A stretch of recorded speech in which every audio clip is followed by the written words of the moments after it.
믿음을 찾기가 힘든 시대가 아닌가 그런 생각이 들고 정말로 믿음이 필요한 시대가 아닌가 그런 생각이 너무나도 많이 듭니다. 모두가 입을 모아서 세상의 마지막을 이야기를 하고 있고요. 세상이 위기라고 이야기를 하고 있고요. 그럼 위기라는 것은 자연적인 어떤 문제뿐만이 아니라 정서적인 문제, 경제적인 문제, 사회적인 문제, 군사적인 문제까지 다양한 문제들이 세상의 마지막을 이야기하고 있는 것 같아서 참 걱정입니다. 그런데 정작 교회에 다니는 사람들조차도 이 위기의식을 모른다는 거죠. 하나님 앞에 선다는 게 어떤 개념인지를 잘 몰라요. 영혼을 산다는 게 어떤 건지 잘 모르는 것 같아요. 그래서 너무나도 걱정입니다. 여러분들 정말로 믿음을 가지셔서 하나님 앞에 설 날이 멀지 않았고요. 하나님 앞에 섰을 때 하나님의 심판대 앞에서 우리의 알곡과 가라지를 정확하게 심판받을 것이고 우리의 열매를 정확히 심판받을 것이고 그리고 영원한 나라를 우리가 이 땅에서 쌓아온 상급으로 인하여 영원히 살아가게 될 거예요. 여러분 명심하십시오. 명심하십시오. 자, 오늘 드디어 12제자를 부르시고요. 그들을 파송하십니다. 누가복음은 제가 누누이 얘기했지만 제자의 어떤 길에 관한 어떤 교제라고 할 만큼 분명하고 확실하게 제자들에게 말씀을 주고 계시다는 것이죠. 그래서 제자라는 키워드가 누가복음을 해석하는데 너무나도 중요합니다. 근데 오늘 드디어 그동안 가르쳤던 제자들을 파송하는 첫 번째 장면이 등장을 합니다. 오직 누가복음에서만 제자를 파송하는 장면이 두 군데에서 등장을 해요. 다른 복음서에는 등장하지 않는 장면이죠. 오늘 말씀은 그 중에 하나인 첫 번째 파송 장면입니다. 여기서 두 가지 중요한 단어가 등장을 하고 있는데요. 하나는 주시고라는 단어이고 또 다른 하나는 보내심입니다. 우리 9장 1절 말씀 제가 한번 봉독해 보도록 하겠습니다. 예수께서 12제자를 불러 모으사 모든 귀신을 제어하며 병을 고치는 능력과 권위를 어떻게 해요? 주시고 하나님의 나라를 전파하며 앓는 자를 고치게 하려고 내보내시며 아멘. 제가 그 성교학을 신대원에서 이렇게 공부를 할 때 그 당시에 그 성교학을 가르치던 교수님이 거의 한 학기의 절반을 한 5-6줄을 그렇게 했던 것 같아요. 두 단어만 계속 찾으시는 거예요. 그게 뭐냐면 하나는 보내다였어요. 보내다. 계속 성경 속에서 보내다라만 구약 속에서 신약 속에서 보내다라는 단어가 어디 들어간다. 그 성경 구절을 찾아서 거기에 대해서 설명하시고 보내다라는 단어가 또 어디 들어갔나 찾아가지고 그 단어에 대해서 그 배경에 대해서 설명하시고 쭉 설명을 하시는 거예요. 그래서 제자라는 이런 거다. 선교라는 건 이런 거다. 하나님께서 부르시고 보내셨다. 그 두 가지만 그렇게 쭉 강조를 하시더라고요. 좀 인상 깊었어요. 많은 것을 우리는 뭐 제자란 이런 거다 저런 거다 뭐 많은 것을 성경서에서 찾고 공부할 수 있겠지만 가장 중요한 키워드 하나를 찾으라 그러면 제자에게 가장 중요한 키워드는 보내다예요. 하나님이 우리를 보내시고 예수님이 우리를 보내신 거예요. 어디에요? 이 세상까지. 그러기 위해서 제자들을 부르셨고요. 그리고 우리를 보내셨습니다. 그래서 예수님의 파송의 원리예요. 주시고 보내신다. 그냥 보내시지 않죠. 먼저 준비시키시고 부어주시고 그리고 보내십니다. 성경 속에서 우리가 듣는 많은 믿음의 선배들을 보면은요. 그냥 하나님께서 그냥 사명을 맡긴 사람이 없어요. 모세 어땠어요? 먼저 노아부터 살펴야 되죠. 노아 어땠어요? 노아를 불러서 배를 만들라고 하시고 그 배를 만들면서 노아를 준비시키신 거예요. 그리고 모세 어땠어요? 모세를 부르시고 40년을 훈련시키셨어요. 40년을 훈련시키시고 그리고 나서 애굽에 있는 이스라엘 백성들을 이끌라고 명령하셨죠. 그러니까 그냥 보내시지 않는다는 거예요. 그렇기 때문에 우리가 가는 길은 너무나도 담대할 수 있어요. 다윗이라는 인물은 어땠습니까? 왕이 되기 전에 광야길에서 얼마나 많은 시간을 고민하며 방황을 했어요. 요셉이라는 인물은 어땠어요? 요셉이라는 인물이 이스라엘 백성들을 애굽에서 살리기까지 하나님께서 준비시킨 시간들이 있었다는 것이죠. 그렇지만 하나님께서는 하나님의 사람들을 보내실 때 그냥 보내시지 않는다는 것이죠. 주시고 부으시고 보내신다는 거예요. 제자들에게 마지막 선교 명령을 내릴 때 우리 아까도 찬양을 했지만 너희들은 가서 너희에게 분부한 모든 것을 가르쳐 지키게 하라. 그 명령을 주실 때에도 제일 먼저 무엇을 명령하셨어요? 너희가 성령을 받고 라고 이야기를 하신 거예요. 그러니까 예수님께서 우리를 보내실 때 제자로서의 사명을 맡기실 때 그냥 보내시지 않는다는 거예요. 저도 이렇게 보면 제 삶이 철저하게 하나님에 의해서 트레이닝된 그런 삶이었어요. 저도 모르는 사이에 트레이닝이 철저하게 되어 있더라고요. 근데 그 시간들을 통해서 하나님은 제가 무슨 말씀을 전하기를 원하시고 그것을 통하여서 제자들을 양육하기를 원하셨던 거예요. 여러분들의 삶도 마찬가지입니다. 하나님이 여러분들을 보내실 때 그냥 보내시지 않아요. 그렇기 때문에 우리가 전할 때 우리는 담대할 수 있는 거예요. 이미 하나님께서 우리를 준비시켰기 때문이에요. 그것을 묻어두고 땅에 묻어두면 어떻게 되는 거예요? 어떻게 되는 거예요? 1달란트 받은 자가 되는 거예요. 1달란트 받은 자. 근데 그것을 남기고 풍성하게 하면 5달란트 받은 자가 되는 거예요.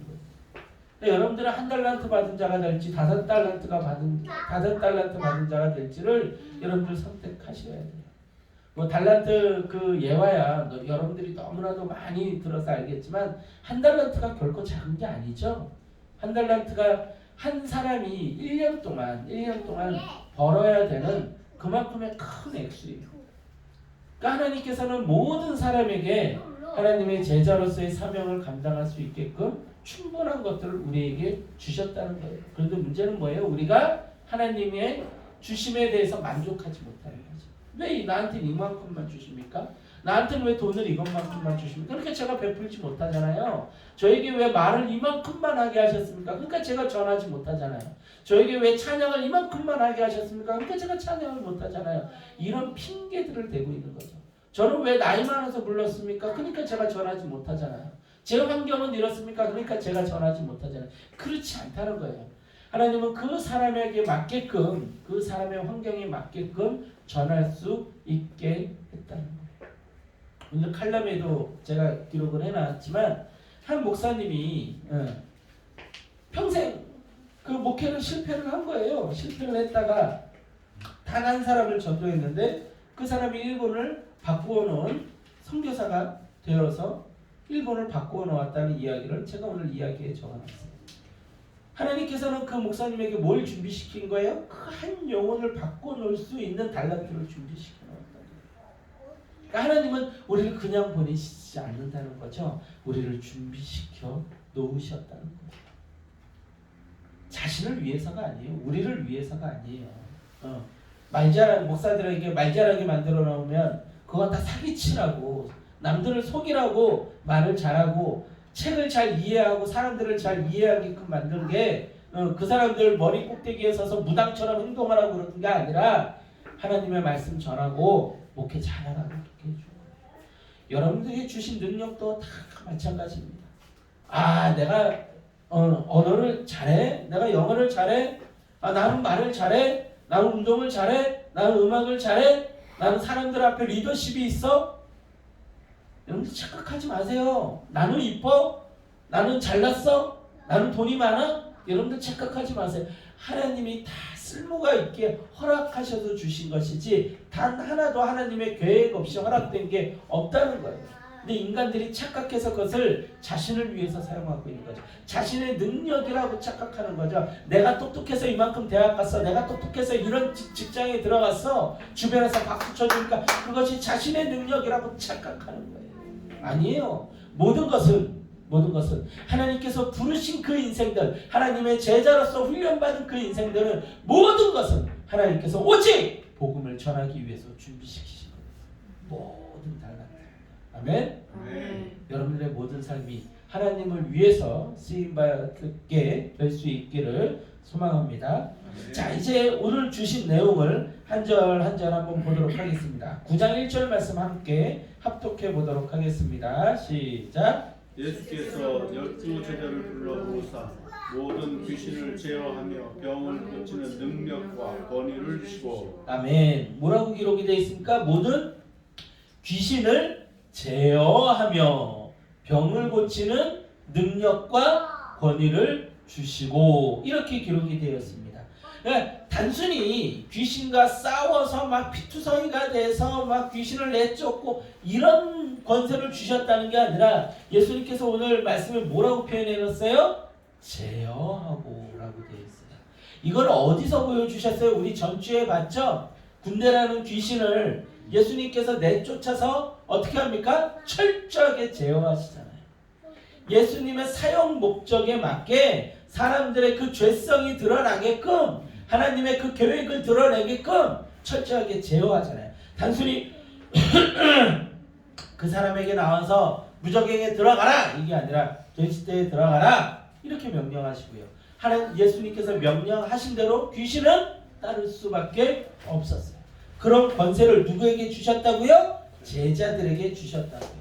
또 뭘 주셨어요? 병을 고치는 능력과 권위를 주셨다고 기록되어 있었습니다. 9장 앞에 8장에 드러난 4가지 사건을 보면은요, 예수님이 처음에 하셨던 사역이 뭐였어요? 뭐였죠? 지난주에 우리 들었잖아요. 풍랑을 잠잠케 하신 것, 그리고 귀신을 쫓아내신 것, 그리고 12회 동안 혈루증을 앓는 여인을 고치신 것, 그리고 야이로의 딸을 살리신 것. 뭐예요? 자연과 귀신과 질병과 사망을 제어하고 통치하시는 장면이 등장을 하죠. 예수님께서 이 장면을 등장시킨 다음에 뭐예요? 제자들을 파송하면서 이런 권세를 주셨대요. 철저하게 성경에 등장하는 예수님의 모든 사역은요, 우리의 앞서 행하신 우리의 본이 되는 행동들인 거예요. 그러니까 우리에게 뭘 보여주신 거예요? 너희에게도 이런 권세가 있다. 자연을 제어하고 귀신을 내어 쫓고 병자를 고치고 죽은 자를 살리는 권세를 우리에게 주셨다는 것이죠. 근데 우리가 이것을 행하지 못하는 이유는 뭐예요? 우리에게 믿음이 없기 때문에. 아주 단순합니다. 우리에게 믿음이 있으면 조그만 겨자씨만한 믿음이 있어도 뭘 할 수 있다고요? 이 산더러 저 곳으로 옮기라 그러면 옮겨진다는 거예요. 그것이 우리에게 주신 믿음의 능력이에요. 그 믿음의 능력을 성경 속에서 그대로 재현한 사람이 있어요. 그 사람이 누굴까요? 우리 다른 데서 예화를 찾지 마세요. 성경 속에서 예화를 찾아야 돼요. 그 사람이 누구예요? 바울이죠. 바울. 정확하게 예수님께서 하셨던 그 4가지 사역을 그대로 드러내요. 바울이 로마로 갈 때 유라굴로라는 광풍이 일어가지고 모든 사람이 죽게 생겼죠. 그때 사람들이 죽겠다고 소리칠 때 누구만은 그 안에서 잠잠했어요? 바울만은 잠잠했죠. 누가 와서 얘기를 해줬어요? 천사가 와서 얘기해 줬어요. 네가 로마에 반드시 들어가게 될 것이다. 그래서 사람들에게 얘기하거든요. 걱정하지 말라고. 여러분들 한 사람도 죽지 않을 거라고 담대하게 이야기를 하죠. 그리고 사람들에게 뭐까지 얘기해요? 배에 있는 모든 먹을 걸 버리고 당신들 지금 가진 걸로 배불리 먹어라. 우리 안 죽을 거니까 걱정하지 마라. 아주 담대하게 소리치죠. 근데 실제로 그 배는 안전하게 도착을 하게 됩니다. 뭐예요? 풍랑을 제어하게 되죠. 또 어떤 일을 했어요? 귀신을 쫓아내는 일들이야 뭐 바울에게 엄청나게 많은 사역 중에 하나였죠. 바울을 쫓아다니면서 너는 예수님의 사람이다, 너는 예수님의 사람이다 라고 귀찮게 쫓아다니는 점쟁이가 하나가 있었어요. 귀신 들린 점쟁이가. 그때 바울이 어떻게 했어요? 내가 귀찮아서 내가 너 못 봐주겠다. 그래서 너 귀신아 나가라! 그랬더니 나가버리잖아요. 그 귀신을 통해서, 그 점쟁이를 통해서 돈 벌던 그 주인이 바울을 신고해가지고 바울이 감옥에 갇히는 사건이 성경 속에 등장하지 않습니까? 또 질병을 고치는 일들이야 바울에게는 뭐 비일비재한 일이었으니까. 심지어는 어떤 표현까지 있어요? 바울이 가지고 다니는 손수건만 얹어도 사람들이 병이 날 정도였으니까요. 또한 죽은 유두고를 살리기도 했죠. 바울이 말씀을 전할 때 난간에 걸터 앉아있다가 떨어져서 죽어버린 거예요. 근데 바울이요 그 유두고를 괜찮다 놔둬라 하고서 끝까지 말씀을 전해요.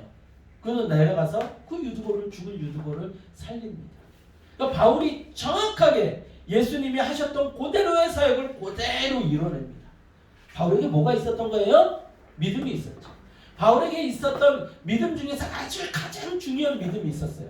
두 가지를 우리가 성경 속에서 확인할 수가 있는데 어떤 믿음이었어요? 첫 번째는 예수님을 만났죠.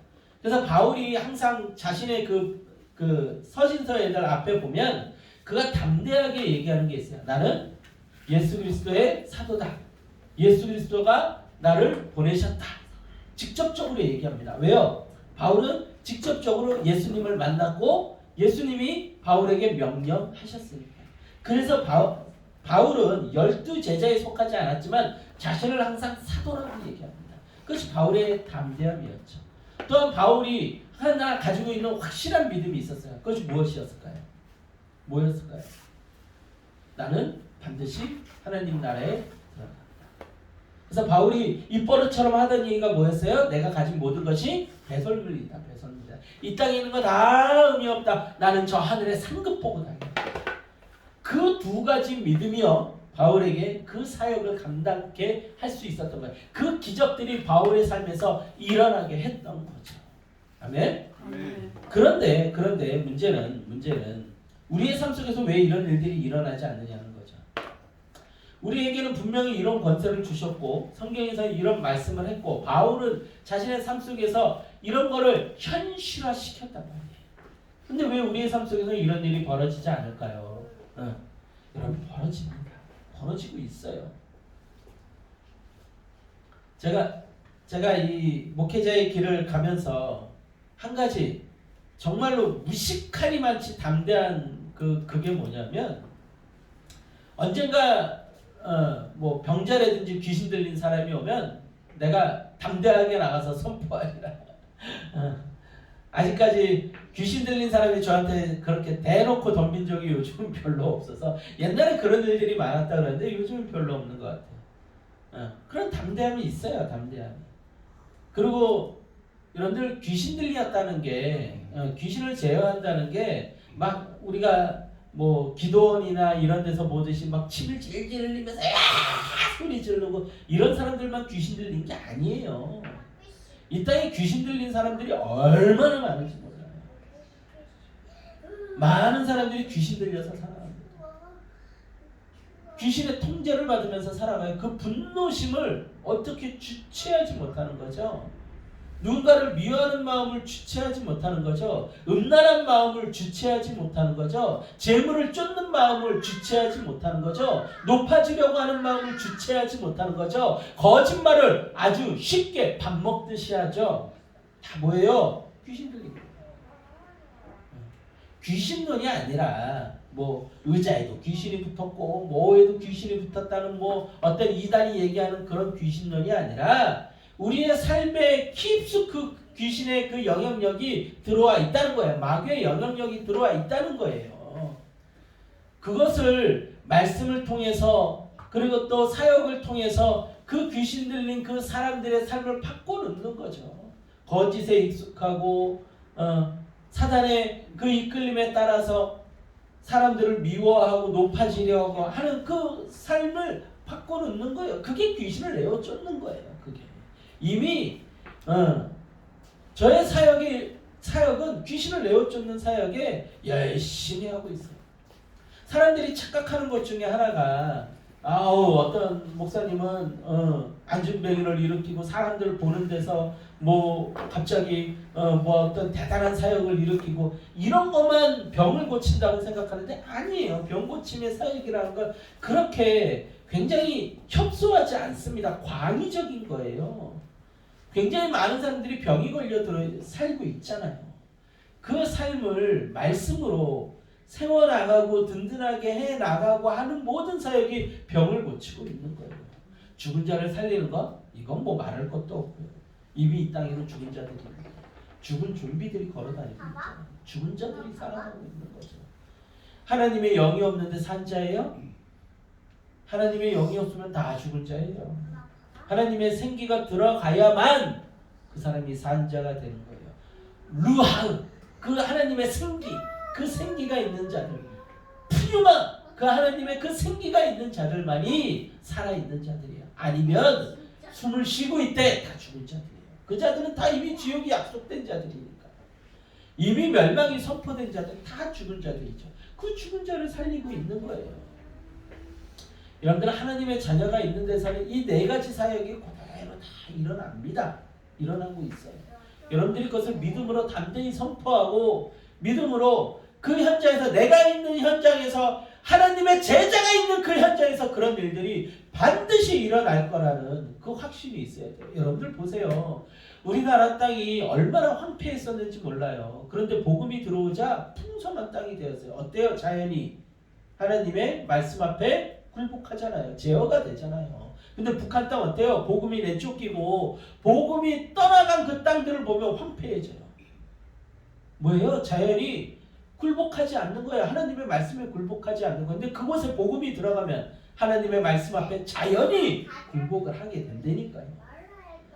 야, 하나님의 자녀들의 이런 사역은요, 지금 우리 안에서 현재 진행형인 거예요. 현재 진행형. 뭐예요? 우리에게 뭐가 필요한 거예요? 믿음이 필요한 거죠. 그리고 영적인 현상을 읽을 수 있는 우리의 지혜가 필요한 거예요. 그것을 읽지 못하니까 멍하니 내가 아무 능력도 없다고 생각하고 내가 패배자라고 생각을 하는 거죠. 그렇지 않은 거예요. 믿고 있어요. 일어나고 있습니다. 그것이 담대함이고 자신감이라는 거예요. 그 믿음을 여러분들도 가질 수 있기를 소망합니다. 능력과 권위를 주시고 이제 예수님은요 제자들을 보내십니다. 그런데 두 가지 사명을 명령하고 계세요. 첫 번째는 하나님 나라를 전파하는 것입니다. 2절 말씀 봅시다. 2절 말씀 같이 합독합니다. 시작. 하나님의 나라를 전파하며 앓는 자를 고치게 하려고 내보내시며. 아멘, 아멘. 자, 여기서 두 가지 사명을 명령하시는데 첫 번째가 뭐라고 되어 있어요? 하나님 나라를 전파하시며 이렇게 되어 있습니다. 이 하나님 나라의 의미 안에는 두 가지 의미가 있어요. 하나님 나라의 의미 안에는 두 가지 의미가 있다고 제가 엄청 많이 얘기했는데 이 두 가지 의미, 우리 사모님 두 가지 의미 뭐죠? 하나님 나라 뭐라고요? 그 하나님의 통치인데 그것도 맞아요. 그럼 이제 하나님 나라의 뭐라고 할 수 있을까요? 원리 뭐 이런 걸로 하나님 나라가 가지는 질문을 어떻게 해야 될지 모르겠네. 하나님 나라의 의미 안에는 두 가지 의미가 있는데 그냥 얘기를 할게요. 제 질문이 좀 어려웠죠. 하나님 나라 안에 두 가지 제가 의미가... 대답을 좀 할 수 있을 것 같아요. 그래요? 뭔데요? 이 말씀에서 네. 한 4주 전부터 말씀에 내용이 있었는데 네. 누가복음은 그 팔복음, 네. 팔복음에 천국복음을 했던 말씀에 천국복음, 하나님 나라, 그리고 이 땅에서의 그 화평, 평안 그런 말씀에 천국, 하나님 나라. 더 어렵게 얘기해. 얘기해 보세요. 이미 왔으나 아직. 그렇죠. 아유, 저 대답을 제가 듣고 싶었던 거예요. 비슷하게 얘기해서 비슷하게 얘기하셨어요. 그런데 언제든지 이거 보면은 제 질문보다 답이 더 어려워요. 이미 왔으나 아직 오지 않은 하나님 나라. 이미 와 있어서 우리가 경험할 수 있고 나중에 완전히 경험하게 될, 완전히 우리 눈앞에서 현실적으로 보게 될 하나님 나라. 이런 두 가지 의미를 담고 있다 그랬잖아요. 이미 우리는 이 땅에서 하나님의 나라를 어떻게 해요? 경험하고 있는 거예요. 경험하고 있어요. 그 경험한 하나님 나라를 경험한 사람만이 완전하게 도래할 하나님의 나라를 기대할 수 있어요. 다시 한번. 이미 온 하나님의 나라를 경험한 사람만이 완전하게 올 하나님의 나라를 기대할 수 있어요. 아멘. 되게 중요한 개념이에요. 신약 속에서 성경 속에서 얘기하는 아주 중요한 개념입니다. 왜 하나님 나라 영원한 나라에 대한 기대감이 없느냐? 천국에 대한 어떤 그림이 없느냐? 그것은 우리가 이 땅에서 하나님의 나라를 경험해 보지 못했기 때문에 하나님의 통치를 경험해 보지 못했기 때문에 하나님 통치의 그 기쁨과 그 달콤함과 그 완전함을 경험해 보지 못했기 때문에 그것을 경험해 봐야만 하나님 나라를 기대하며 이 땅의 것을 완전히 배설물처럼 버릴 수가 있는 거예요. 내가 가난해요. 가진 게 없어요. 막 골방에서 살아요. 너무나도 가진 게 없어서 맨날 사람들한테 무시를 당해요. 그런데 내가 하나님의 통치를 받고 산다고 생각을 합시다. 그러면 그 삶이요 괴롭지 않다니까요. 괴롭지 않아요. 그 속에서 내가 행복할 수 있는 하나님의 통치 때문에 만족하고 하나님의 통치 때문에 행복할 수 있는 그 달콤함을 맛본 사람이라면 이 땅에서 내가 무언가 얻지 못해도 만족하며 살 수가 있다는 것이죠. 그 만족하며 살아본 그 경험이 무엇을 기대하게 만들어요? 하나님 나라를 기대하게 만드는 거예요. 그러니까 우리가 왜 하나님 나라를 아직 우리가 보지도 못했고 그것이 감도 안 오고 그렇다고 얘기를 해요? 왜요? 이 땅에서 아직 통치를 받아보지 못한 거예요. 하나님 나라를 경험해보지 못한 거예요. 그 달콤함을 그 완전함을 경험해보지 못한 거예요. 그러니까 이 땅에 뿌리를 내리려고 하는 거죠. 이 땅에서 영원히 살려고 하는 거죠. 하나님 나라에 대한 개념이 없는데요. 개념이 없어요. 너무 쉽죠. 너무 쉬운 거예요. 자, 예를 들어서 이런 거예요. 디즈니랜드에 갔다 온 사람, 디즈니랜드에 한번 갔다 와가지고 그곳에서 너무 행복한 경험을 하고 온 사람이라면 한국에 다시 돌아와서 그 디즈니랜드를 가고 싶어 할 때 어떤 마음으로 가고 싶어 할까요? 어떤 마음으로 가고 싶어 할까요? 굉장히 구체적이고 선명하죠.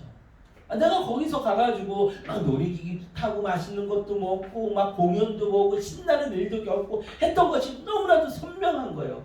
야, 나 디즈니랜드 다시 갈 거야. 이 마음이 너무 선명한 거죠.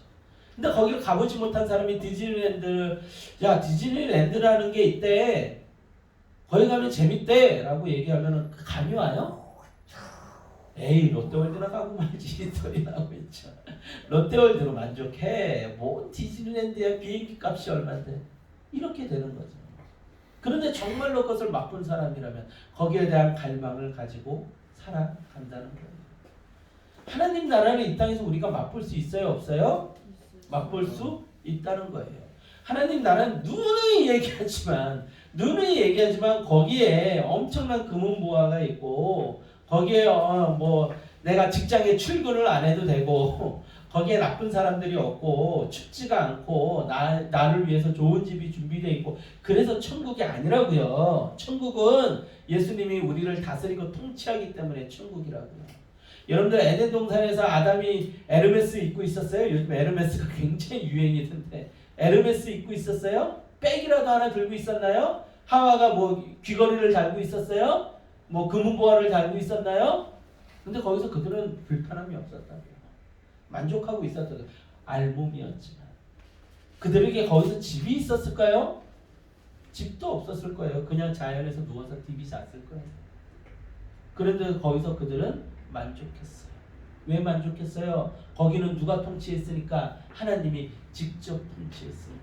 하나님과 얼굴과 얼굴을 대면해서 만날 수 있는 곳이었으니까. 그것은 완전한 곳이었죠.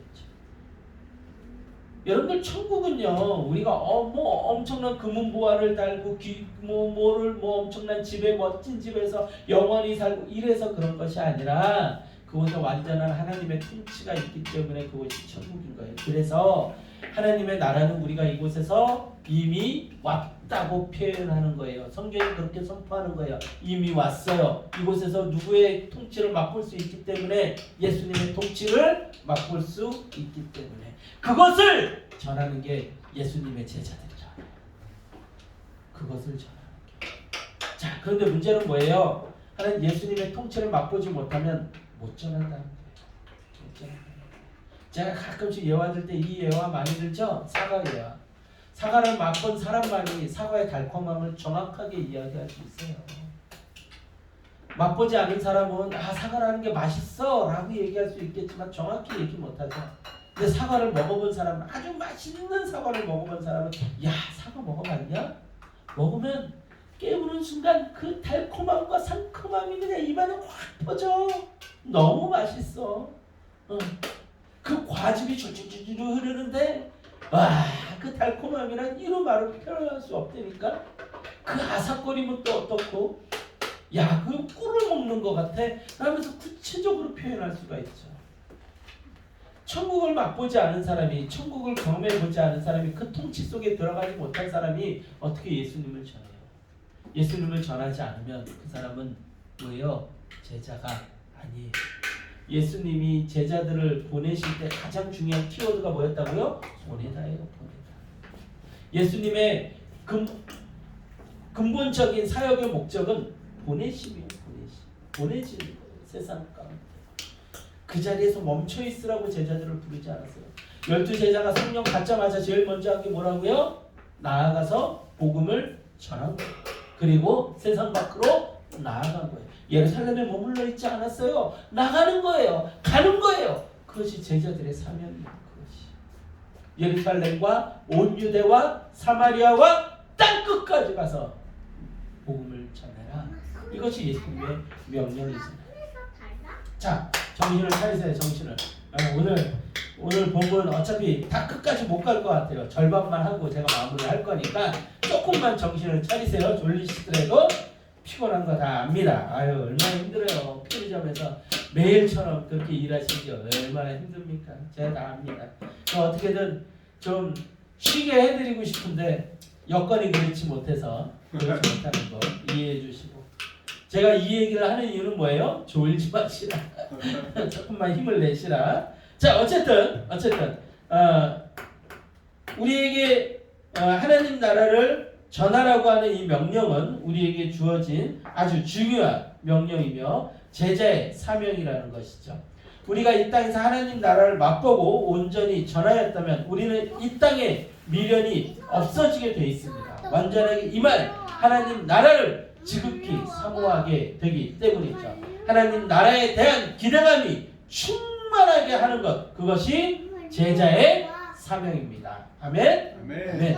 두 번째로 2절 말씀 다시 한번 봉독해 보겠습니다. 2절 말씀. 자, 다시 한번 봉독합니다. 시작. 하나님의 나라를 전파하며 앓는 자를 고치게 하려고 내보내시며. 아멘. 자, 첫 번째 사명이 뭐라 그랬어요? 하나님 나라를 전파하는 것. 두 번째 사명이 뭐라고 되어 있습니까? 앓는 자를 고치게 하려고 내보냈대요. 참 표현이 재밌지 않나요? 성경은 뭐라고 얘기하고 있어요? 앓는 자를 고치게 한다는 거예요. 참 재밌는 표현인데 정확한 표현이기도 해요. 정확하게 세상은요 앓고 있어요. 여러분, 우리가 요번에 이거 왠지 PMI 같은데 굳이 얘기하지 않았는데, 요번에 한번 코로나를 알았잖아요. 우리가 코로나를 저희 제대로 아는 사람은 우리 저희 그 문해주 청년이 아주 제대로 알았는데. 저도 제대로 알았어요. 아니 뭘 제대로 알아요. 놀다 오셨으면서. 저분 제대로 알았다고요. 아주 죽다 살아나셨대요. 제대로 알으셨는데 코로나를 제대로 알으니까 많이 아프니까 무슨 생각이 들던가요? 코로나요? 별거 아니요. 별거 아니야. 아니 아플 때, 아픈 당시에 막 열 나고 막 머리 찌끈찌끈거리고 막 밥도 못 먹고 목은 아프고 그랬을 때. 솔직히. 네, 솔직히. 한번 알으니까 다음 건 없겠구나. 다음 건 없겠구나. 그래요. 긍정적으로 생각하셨는데 아무 생각 없었는데. 아무 생각 없었어요. 저 대답이 아닌데 내가 원한 대답이. 보통 우리가 병을 앓게 되면 앓는다고들 표현하잖아요. 아이고 얘가 앓는다고들 표현하잖아요. 그 사람들은 단 한 가지 생각밖에 없어요. 아유 죽겠다. 아유 이것 좀 빨리 사라졌으면 좋겠다. 그 생각뿐이 없어요. 온통 모든 생각이 어디에 사로잡혀 있냐면 이 병에 사로잡혀 있죠. 병이. 이 병을 어떻게 하면 낫지? 머리는 왜 이렇게 아프지? 왜 이렇게 배는 아프지? 나는 왜 이렇게 열이 나지? 왜 이렇게 힘들지? 다른 데가 아무것도 안 나요. 계속해서 그 병이라는 거에 뭐예요? 매여서 살게 되는 거죠. 그래서 아이고 이러면서 병이 걸렸는데 막 열이 나는데 막 뛰어다니면서 아싸 신난다 이러면서 사는 사람 없잖아요. 그랬잖아요. 왜 그 소리 나라고 딴 소리만 하세요. 나와가지고 나와보지도 못하고 아이고 죽겠네 나 죽어요 그러고 있었잖아요. 그렇게 된다는 거죠. 앓는다는 게 딱 정확한 표현이라는 거예요. 앓고 있으면 뭐하고는 이별이에요? 행복과는 이별하게 되는 거예요. 아무 생각 안 듭니다. 빨리 이 병이 낫고 싶고 그 병에 매여가지고 아무것도 하지 못하게 되죠. 여러분들 이런 게 바로 질병이에요. 마음의 병, 육체의 질병 이것은요 같이 옵니다. 그래서 그 사람을 사로잡고요 거기에 매이게 만들죠. 그래서 그것을 고쳐주라고 하는 거예요. 단순히 겉으로 표현되는 그런 병만이 아니라 우리 인생 전체가 질병 가운데 병들어 있어요.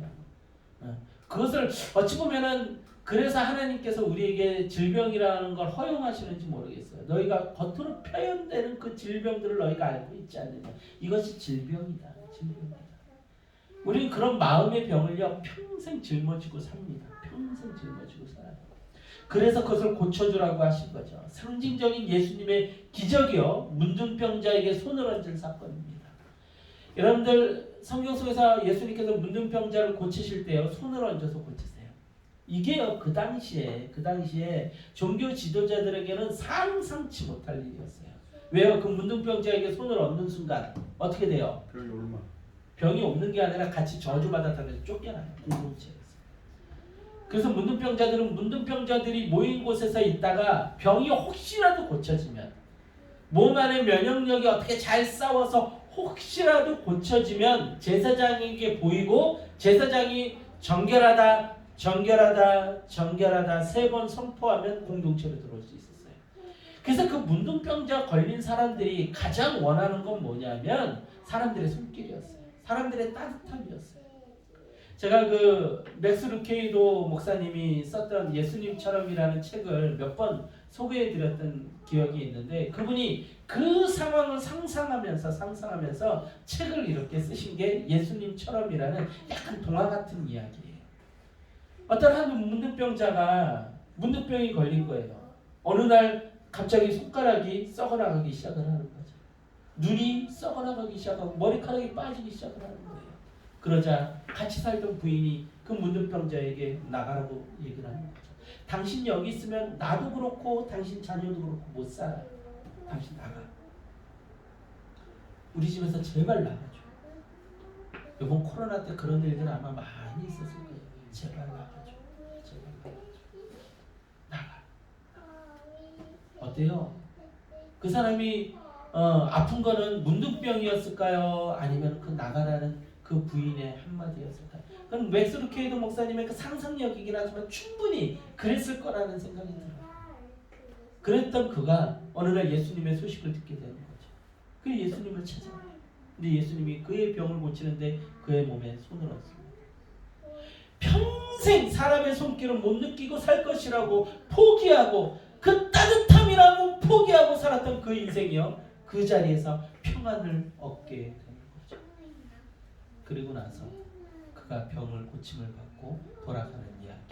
그 이야기를 맥스 루케이도 목사님이 그의 그 이야기 속에서 써놨더라고요. 너무 인상적이었어요. 예수님이 하시는 일은 그런 거였다는 것이죠. 단순히 너 문둥병 걸렸어? 너 병 고쳐줄게. 됐네? 가. 이게 아니라는 거죠. 뭐예요? 그 삶 전체를 예수님은 고쳐주기 원하셨다는 거예요. 또 그랬던 예가 우리 지난주에 봤던 말씀 가운데 나오죠. 12회 동안 혈루증 앓던 여인. 하혈을 계속하는 거죠. 피가 계속 나는 거예요. 근데 그 당시 문화 속에서 피라는 건 굉장히 거룩하고 존귀한 어떤 대상이었죠. 그래서 피를 그렇게 쏟는 자는 뭐 한 거예요? 저주받은 자인 거예요. 그래서 공동체 안에서 그 여자 또한 쫓겨났던 거예요. 근데 예수님이 가신다는 소리를 듣고서 12년 동안 사람들의 손길을 받았던 그 여인이 이제 몰래 숨어서 예수님의 옷자락을 잡잖아요. 사람들 앞에서 당당하게 고쳐달라고도 할 수 없는 그 여인. 근데 예수님이요 그 여인을 찾습니다. 병이 고쳐졌거든요. 그럼 그냥 가면 되잖아요. 그냥 가면 되잖아요. 근데 예수님 그 여인을 찾아요. 그러죠. 제자들이 그러죠. 아 여기 사람들이 많아서요. 이렇게 저렇게 밀치다 보니까 예수님을 좀 누가 건드렸던 것 같은데 예수님 착각하시는 거 아니세요? 라고 얘기하자 예수님께서 뭐라고 아니다. 능력이 나에게서 나갔다. 라고 얘기를 하고 그 여인을 찾죠. 근데 그 여인이 두려워서 무서워서 예수님 앞에 섭니다. 예수님이 뭐라고 하세요? 여인아 네 병이 고침을 받았다. 평안히 예수님이 왜 그 얘기를 하셨을까요? 왜 그 여자를 굳이 끄집어내셨을까요? 우리 해주청님 왜 굳이 끄집어내셨을까요? 네? 그냥 갔어도 되잖아요. 병 고쳐졌으니까 그냥 가도 되잖아요. 이미 고쳐졌는데 왜 끄집어내셨어요?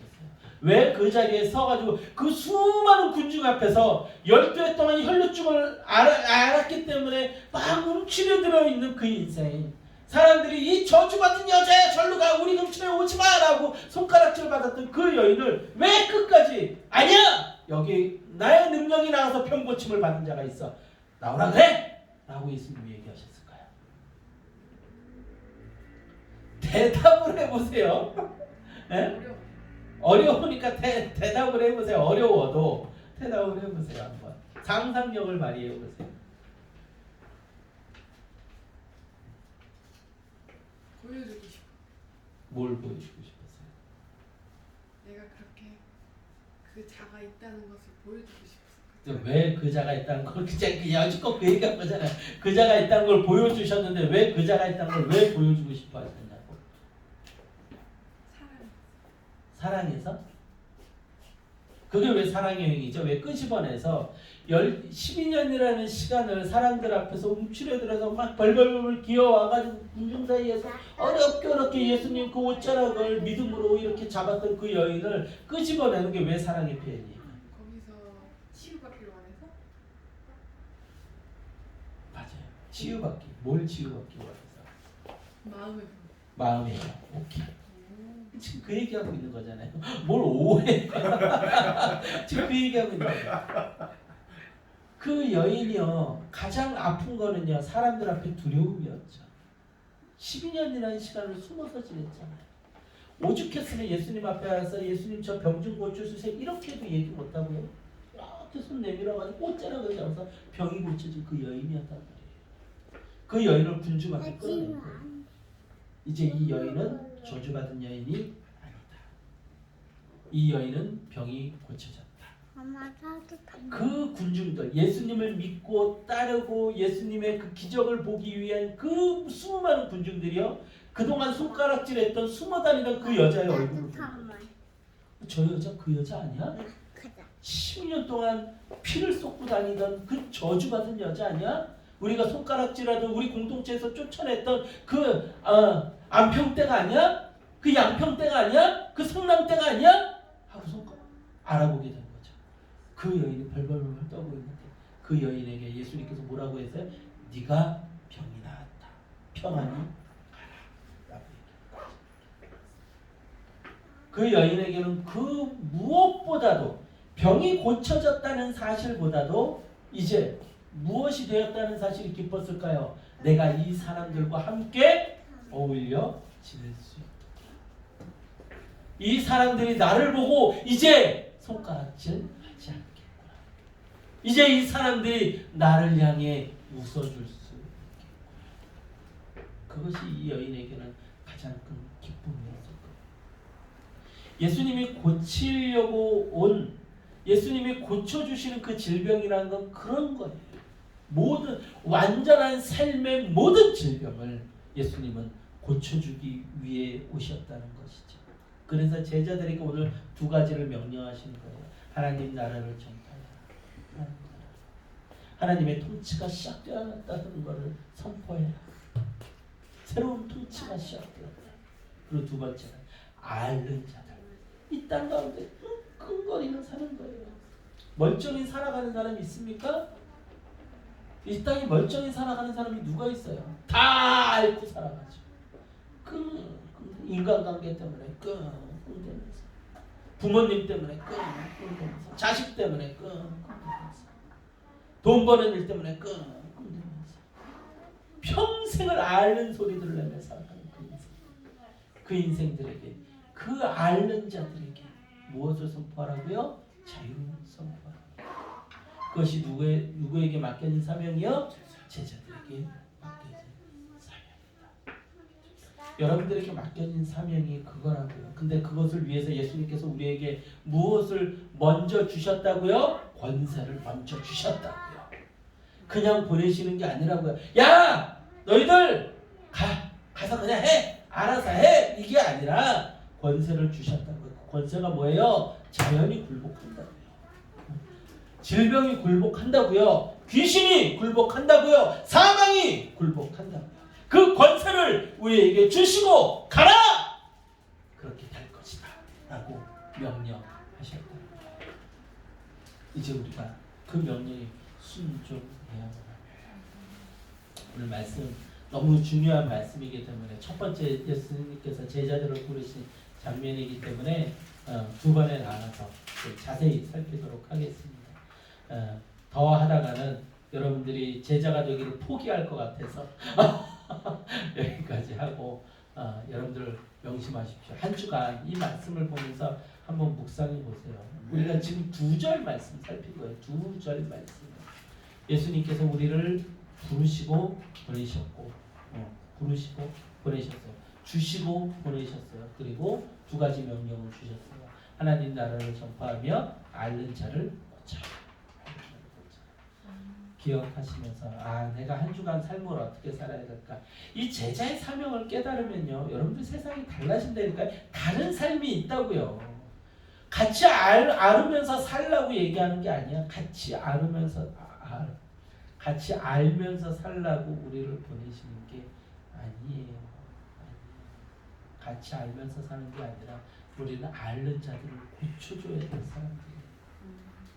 이제 그만 앓으시고, 아이고 예수님 저 좀 도와주세요. 맨날 교회 오면 예수님 저 이거 필요해요. 아유 예수님 제가 아파요.